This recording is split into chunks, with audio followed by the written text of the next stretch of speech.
Alright, we're talking day 2, part 3. Tailgate rust repair on Ablecraft's The Learning Vehicle.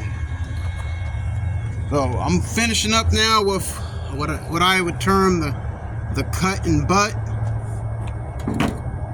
I just wanted to show you at a different angle, even though in video 2 I had weld down most of the patch to kind of start dressing it up. I still gotta weld in a lot of the voids, which I will do, but I just want to show you here. See how I'll show you this. If this block was more or less a straight edge,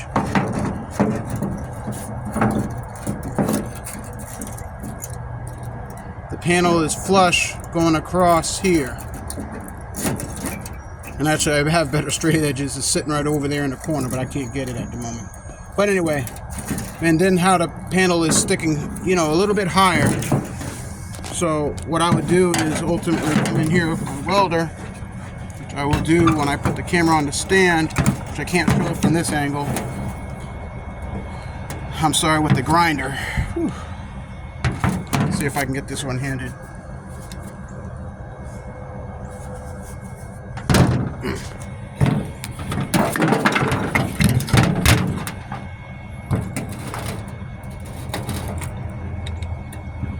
Coming here like this at an angle. The blade right about there. Oh, I think you can see that. I'm going to switch the guard. This is interesting. You're like, what are you trying to show here, Abel? Well, I'm trying to show the blade relationship to the metal.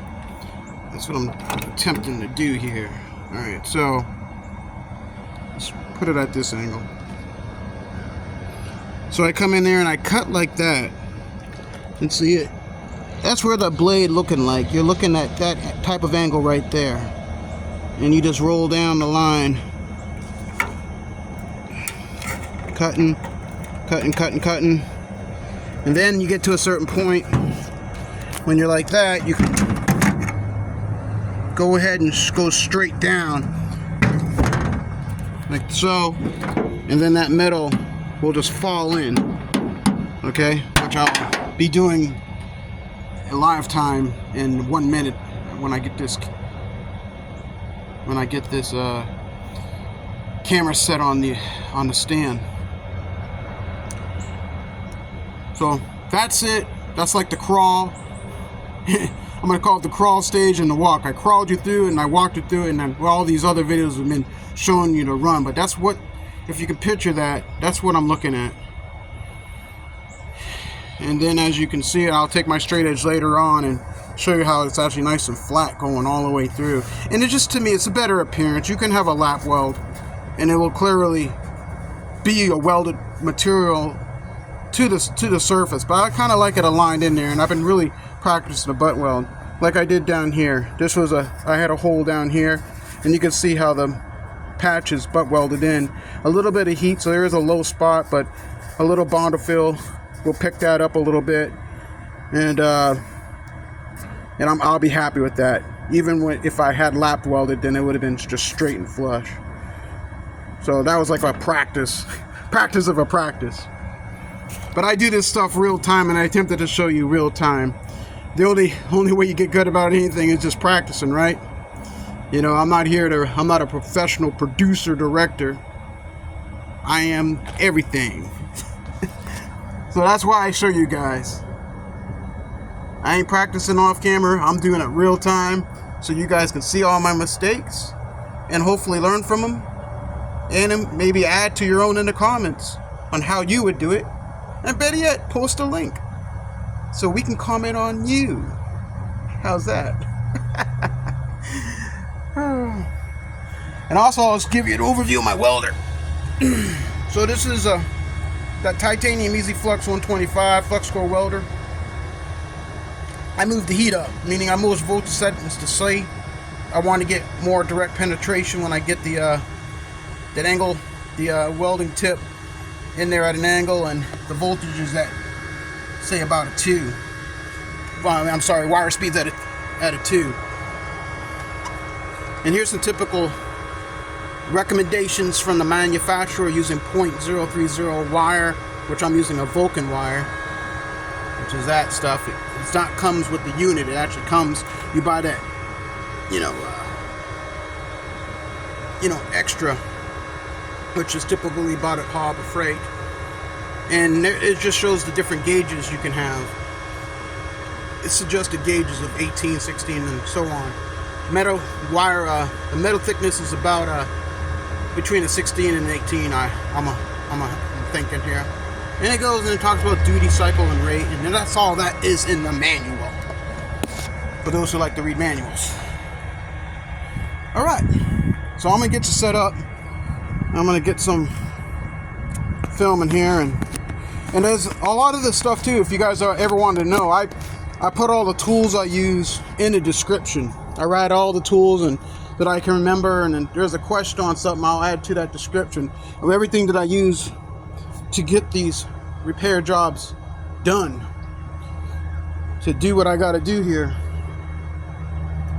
I like to try to be as thorough in process, because a lot of folks, they're just curious and they want to know what does it take and cost and material. So I write it up. It's in the description block if you see it. It's listed under my tools. And I also write, even though I'm sitting here talking about it through the process, I'm also I write up a whole narrative of what I'm doing in that description as too, video by video, and so you can kind of see as a how-to, if you want to look at it that way, on what to of some of my thoughts as I'm going through this that I may not pick up or say in the video. You'll find that in the description. You can call it the story. I'm telling a story about how this is coming together. All right, so there I go. Let me I'm gonna adjust that my guard here. Get it. I never take guards off. I do recognize they are for your safety, but sometimes you got to modify your equipment so you can actually use it, right? And that's what I do. I'm always thinking.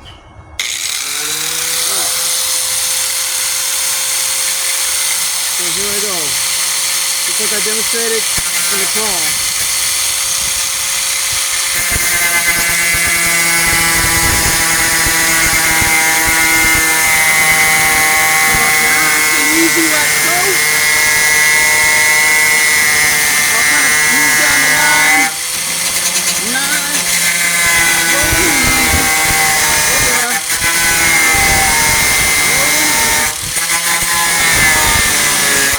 Conscious of that blade angle.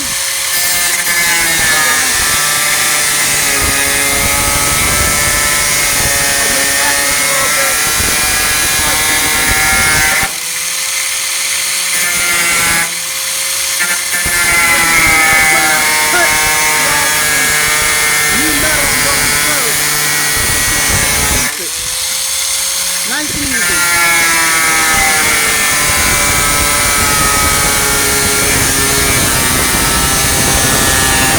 There you go. See that?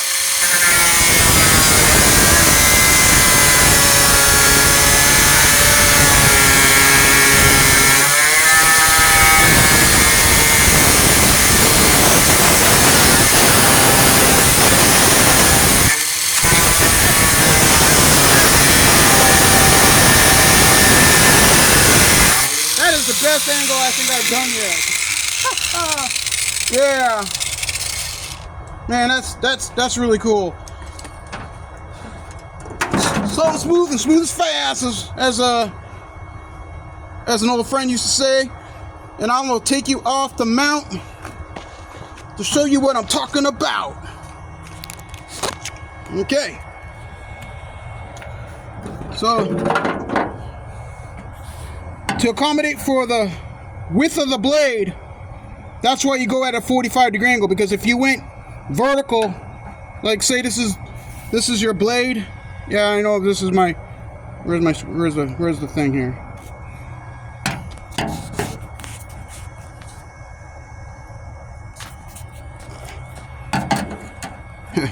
So say this is the blade, right?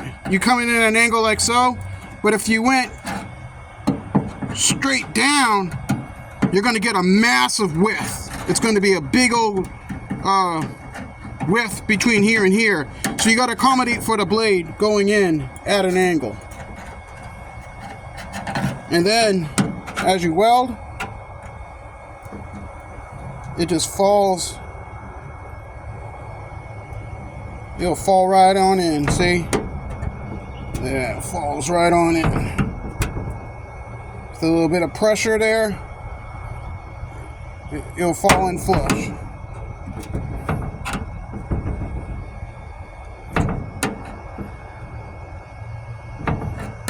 I really wanted to show you guys what I'm attempting to do all these times of that cut and butt technique, which I've seen. I kind of picked it up when I used to do woodworking a lot. I'm thinking, like, I forget what they call that. So it's nothing new, but I've seen it done like carpenters, and even when in metal class, but I just never really thought about it. Anyway, I'm just talking and going over and over. If you really want to get it, which I am, I'm gonna cut that corner a little bit so it'll run down, but it doesn't matter as long as you have enough pressure here with your screwdriver. It will cut flush in. So I'm gonna put this up here, and what I'm gonna do is actually gonna grab a hammer, one of my old body hammers, and so I can have some more force, more metal in there.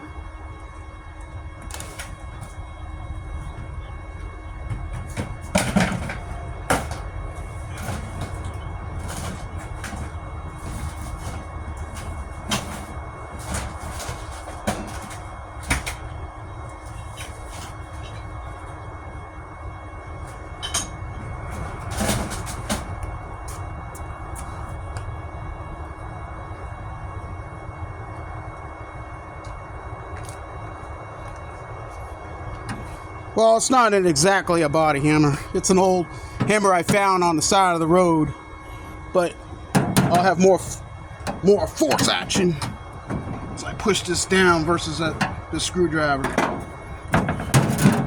Alrighty, let's get to welding now, shall we? And guys, I'm just showing you a way of how I do something. This might be technically more instructional than I've ever done. So if you want to see it as that, cool. I will take that. But I just really I just know that, to me, sometimes when I talk out a process, I can see that process a lot better versus just yammering away.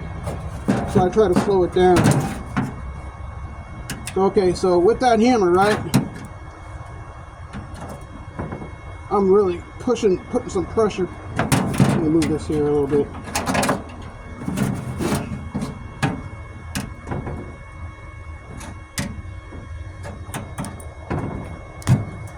Yeah, I mean, this is there, and I put this right in the weld. And once you get your spot weld going, you're going to be good. It's going to hold.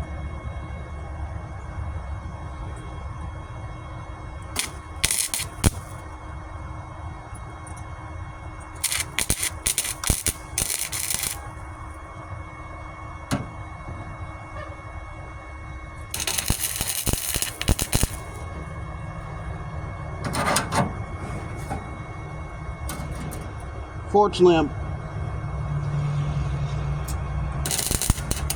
gotta remember, I'm working on full metal, so metal's kind of thin.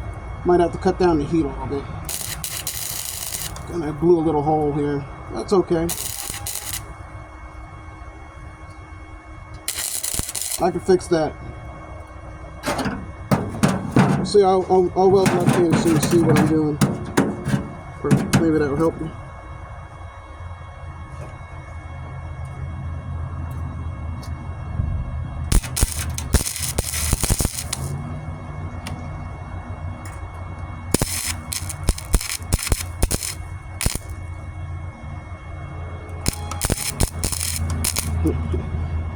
My helmet's really getting dark, so I'm like trying to see what I'm doing here. It's funny.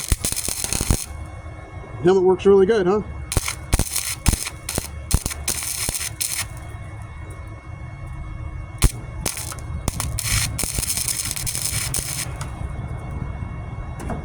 There we go. And lay off that heat. Give it a moment or two to cool down. Yeah, that ain't pretty. It burns too pretty good. That's why I had to cut down a little bit. So I had it on C. I went down through this plate and welded this all down, and that's when I boosted up to C. So I'm going to bring it back down to B, so to attempt to mitigate that burn through that I'm getting. Cut my tip. I'm going to have to fix this gap.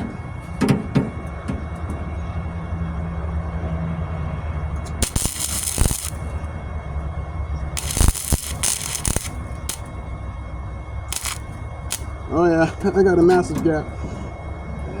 I gotta always think about that. That's why, like I said, this flux core stuff will really burn through.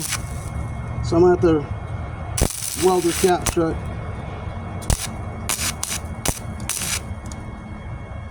In order to do that, without warping the metal to the extent I have to move around.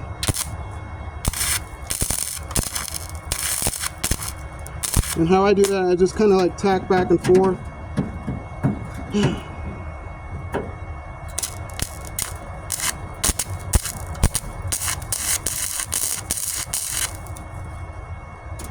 Go. Give it a little bit to cool down. Don't want any unnecessary warpage. Yeah. I hate to use the word should've. Like I just should on myself, get what I'm saying? But you know the other word, the four-letter word, what should could be.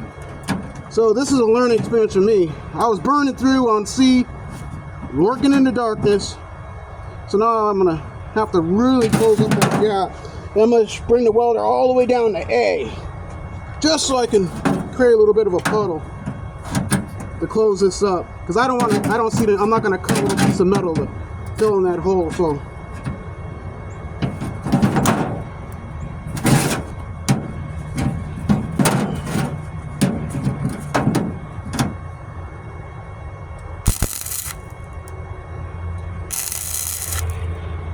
see, and down to A, it works pretty nice. You just go back and forth. Like this is what I know I've been learning. If I go back and forth, I can kind of build a bridge.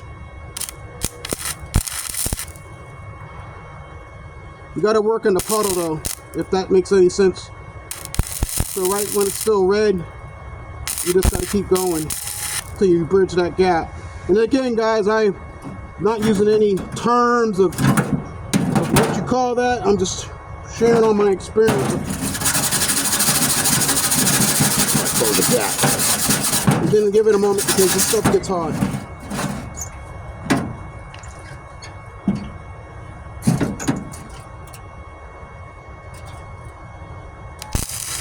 I don't need the hammer, but the hammer takes the heat versus my hand through the welding glove. That's why you probably wonder why I'm using this hammer.